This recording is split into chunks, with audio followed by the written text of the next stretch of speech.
They say love can save a soul, but what if it damns one instead? He kissed her once, and his life fell apart piece by piece. But the truth? It wasn't her kiss that cursed him, it was something much older, much darker, waiting for a chance to return. Before we begin, if you enjoy chilling horror stories with emotional depth and unforgettable twists, don't forget to like this video, subscribe to the channel, and hit the bell icon, so you never miss the nightmares we bring to life. Now, let's begin. Part 1, The Kiss That Started It All. Arman was a quiet soul. A painter, 29 years old, living in the outskirts of Murree, Pakistan. His life was modest, his studio was his world, his mother his anchor, and his dreams his only escape from reality. After the sudden death of his father, Arman became emotionally distant, choosing to lose himself in oil paints and unfinished canvases. One winter evening, while hiking to gather inspiration in the old woods near Kosar Valley, he saw her, a woman standing barefoot in the snow, wearing a deep red shawl that didn't match the weather. Her eyes were like carved onyx, deep and lost. She smiled as if she knew him. And before he could ask a single thing, she stepped forward and kissed him. It lasted seconds. But from that moment on, his world began to unravel. Part 2, Unraveling.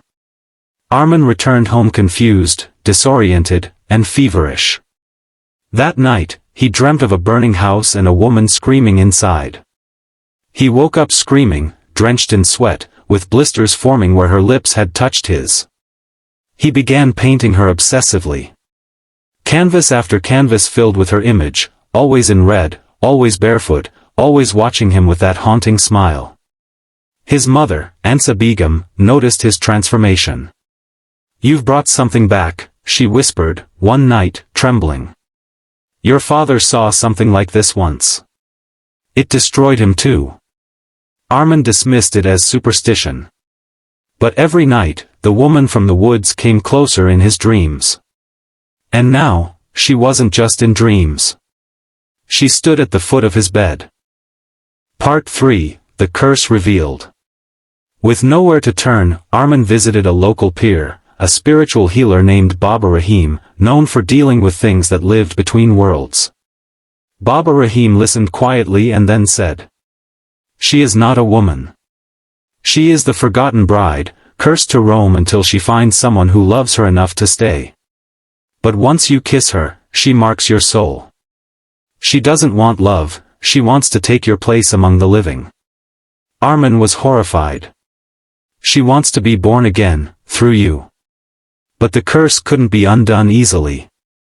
She had chosen him.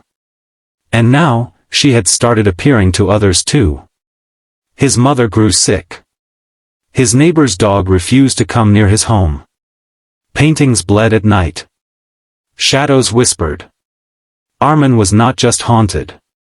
He was claimed. Part 4, The Fight Within.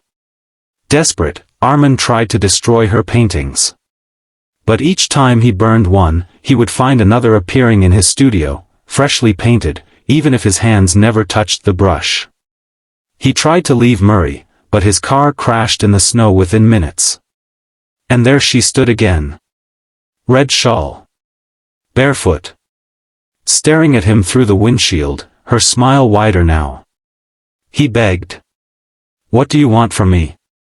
Her whisper echoed in his head, "To be remembered. To be yours." He discovered an old folktale from a village elder, the curse of Gulieru, a bride left to die on her wedding night in the 1800s, buried alive by her in-laws for bringing dishonor to the family. The last man who kissed her had gone mad, years ago. She needed closure. She needed justice. Or she would never stop. Part 5, Breaking the Curse. Arman decided to find her grave.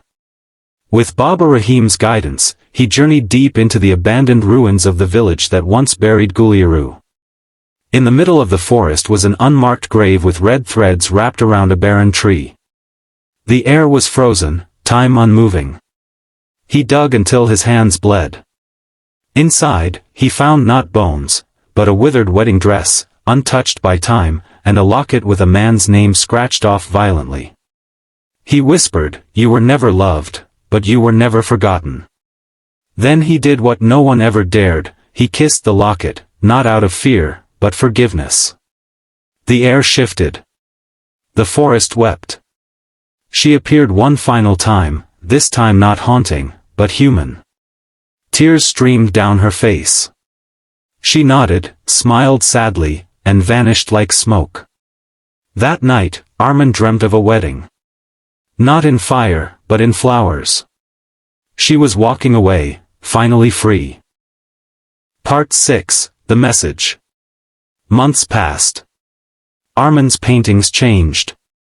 No more red shawls. No more black eyes. Just light.